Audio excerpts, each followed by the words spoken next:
नमस्कार दोस्तों, आज के इस वीडियो में आपको एक अजीब और असली कहानी बताते हैं। कहानी है भावाल सयासी की। कहानी बांग्लादेश के ऐसे राजा की जो मरने के 12 साल बाद हिंदी बोलने वाला साधु बनकर लौटा।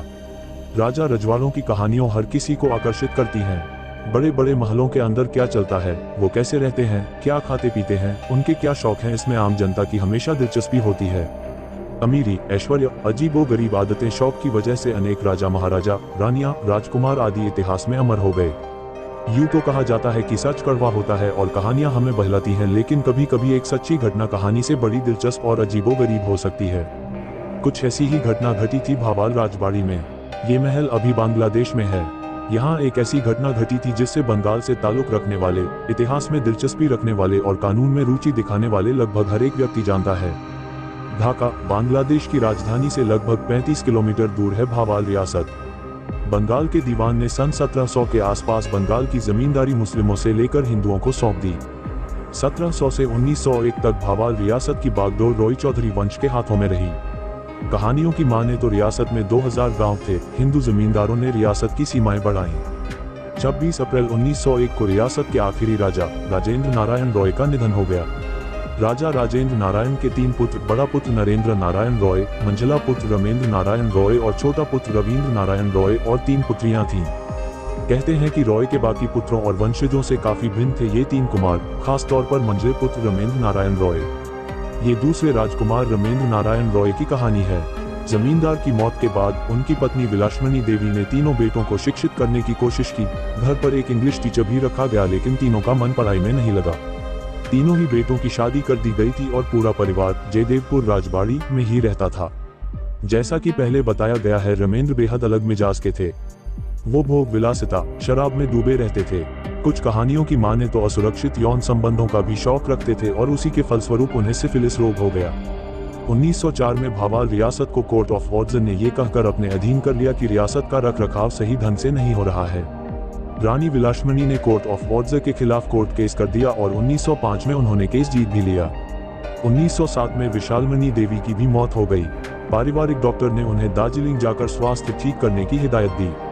18 अप्रैल 1909 को नौकर चाकर लेकर रमेंद्र अपनी पत्नी विवाक्ती देवी, पत्नी के भाई सत्येंद्रनाथ और डॉक्टर आशुतोष दासगुप्ता दार्जिलिंग पहुंचे। कुछ दिनों बाद खबर फैली कि रमेंद्र नारायण की मौत हो गई है और उनके आखिरी पलों में पत्नी और पत्नी के भाई ही उनके साथ थे। फैलने लगी कई अफवाहें। रमेंद्र की मृत्यु को लेकर कई कहानियां प्रचलित हैं। एक कहानी की माने तो अंतिम संस्कार के लिए रमेंद्र के शरीर को घाट पर ले जाया गया। अचानक तेज तूफान उठा और मूसलाधार बारिश होने लगी। क्रियाकर्म करने गए लोग शरीर को वहीं छोड़कर जान बचाने के लिए सुरक्षित स्थान पर पहुंचे। अगले दिन जब लोग क्रियाकर्म पूरा करने के लिए वापस पहुंचे तो रमेंद्र का शरीर वहां नहीं मिला। गौरतलब है कि रमेंद्र के परिवार के बाकी लोगों को जानकारी दी गई कि दाह संस्कार पूरा कर दिया गया है। रमेंद्र के साथ गए कई नौकरों में से एक था शरीफ खान। उसका ये दावा था कि रमेंद्र की उल्टियां इतनी खतरनाक होती थी कि उससे उनके कपड़े जल गए थे। रमेंद्र की पत्नी विवाक्ती देवी पर अपने ही पति को जहर देकर मारने का भी आरोप लगा। 12 साल बाद सन्यासी बनकर लौटा रमेंद्र। ढाका के बकलैंड बंद में 1920 के दशक में भस्म रमाए एक सन्यासी पहुंचा। 4 महीनों तक ये सन्यासी सड़कों पर घूमता रहा और कई लोगों की नजर उस पर पड़ी। वजह थी उसकी कदकाठी।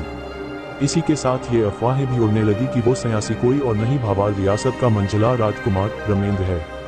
कुछ स्थानीय निवासियों ने सन्यासी को जयदेवपुर स्थित भावाल रियासत की राजबाड़ी ले जाने का प्रबंध किया।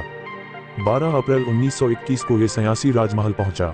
कहते हैं जब सन्यासी को उनकी पुरानी तस्वीर दिखाई गई तब वो जोर जोर से रोने लगे और इसके 10-12 दिन बाद उन्होंने घोषणा कर दी कि वो कोई और नहीं, रमेंद्र नारायण रॉय हैं। भारत ही नहीं, दुनिया के सबसे दिलचस्प अदालती मामलों में से एक। रमेंद्र नारायण की पत्नी अपने भाई के साथ ही रह रही थी। भावाल रियासत का कोई उत्तराधिकारी नहीं था क्योंकि रमेंद्र के बाद बड़े और छोटे बेटों की भी मौत हो गई थी। सभी निसंतान ही थे। कोई मरकर 12 साल बाद कैसे वापस आ सकता है? सन्यासी अगर झूठ बोल रहा है तो इतनी समानताएं कैसे? जिसका दाह कर्म किया गया वो कौन था? ऐसे ही अनगिनत सवाल न सिर्फ रॉय परिवार बल्कि आम जनता के बीच भी उठ रहे थे। अंग्रेज सरकार के लिए भी एक सिरदर्दी थी। विभावती देवी मरकर लौटे राजकुमार से मिली, लेकिन उन्होंने ये कहा कि वो उनके पति नहीं हैं। अपनी रियासत को अंग्रेजों से वापस पाने के लिए उस सन्यासी ने 1933 में ढाका कोर्ट में मामला दायर कर दिया। मरकर लौटे राजकुमार का केस बैरिस्टर बी.सी. चटर्जी ने अपने हाथ में लिया। ये कोर्ट केस बांग्लादेश, भारत समेत दुनिया भर के सबसे चर्चित कोर्ट केसेस में से एक है। सैकड़ों गवाह, सैकड़ों सबूत, कई बार सुनवाई हुई। बहुत से लोगों ने ये मान लिया कि रमेंद्र नारायण अपनी ही पत्नी के भाई और डॉक्टर के षड्यंत्रों का शिकार हुए।